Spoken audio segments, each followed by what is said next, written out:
Okay, so it's been a couple days since I started. Hey.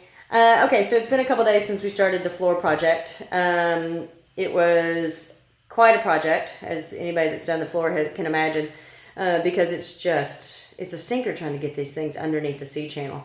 The next one I do will definitely will more than likely be a shell off if if I have a good location for it. Otherwise, at least I figured out how to do this. Anyway, so floor is in. I did have a couple spots where, because this particular model doesn't have supports where the gray tanks are, or like the freshwater tank down here in the floor has a support because it is split, but all of the other bays did not have extra support. So we've got a 5-foot span in here with nothing. And so what I decided to do, or in hindsight, I should have added some extra support. I wish I had. I just didn't. It just didn't. It was a stupid rookie mistake. So anyway, what I did to reinforce the seams, because of course we had to split the wood to get them in two pieces.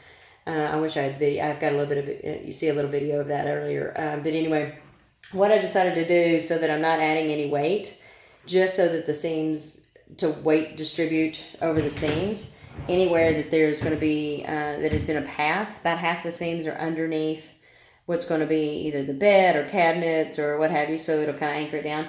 But I had extra aluminum, as you can see. So what I decided to do was just make these strips and screw them down so that the seam actually runs through this middle part and it's distributing the weight, so that this won't be felt underneath my flooring, I don't think, or not enough to matter.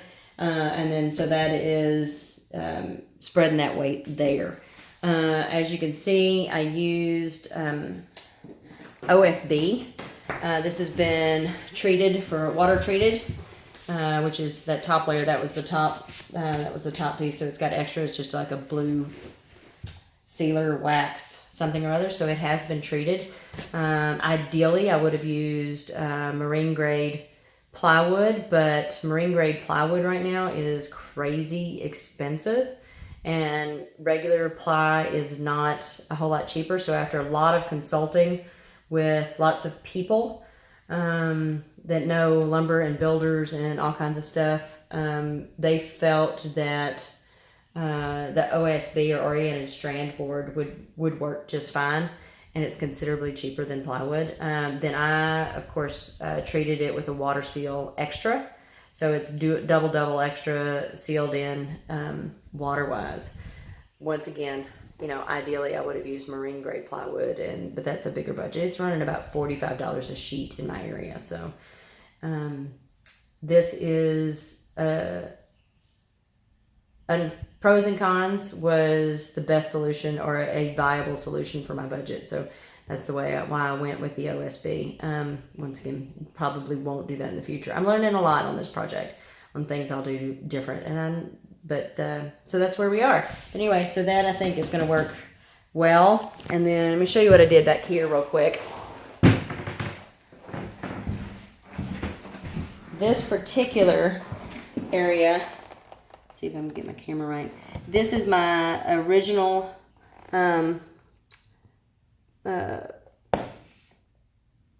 black tank or toilet valve. I'm once again doing a composting toilet, but because of the way it sat, I still had to cut most of the hole. So the hole is right underneath here, and the access to it is able to screw off and take that little plug out that I put in there. But I'm just putting that piece of aluminum. It's plenty strong enough, because the hole is small, to stand on. The composting toilet will sit pretty much right on top of it anyway, so you won't feel it. But if in the future I decide composting is not the way I want to go, or when and if I sell Mildred and the new owners don't want to have a composting toilet, then they can, of course, pull up some of the flooring, a couple of the planks if they need to, or I can, I'll have it marked and they can cut the hole in and add their black water or their sewage to that. That will, of course, do what was the original with this unit, which is mix the gray and black water together. So it'll fill up faster, and not be as easy to clean out as far as I'm concerned, but it will give them a gray water, black water tank access to this back end. But I don't plan on selling Mildred for a while, so that is not going to be an issue, now is it? Anyway, thanks for checking in, and I will see you soon. I've got to do a couple things, but hopefully a couple things to finish up the outside. I'm doing windows kind of as I go, but electrical is next. So, yay, progress. Anyway, be sure to like, subscribe, share if you want to keep up with what's going on, and I'll see you soon. Thanks. Bye-bye.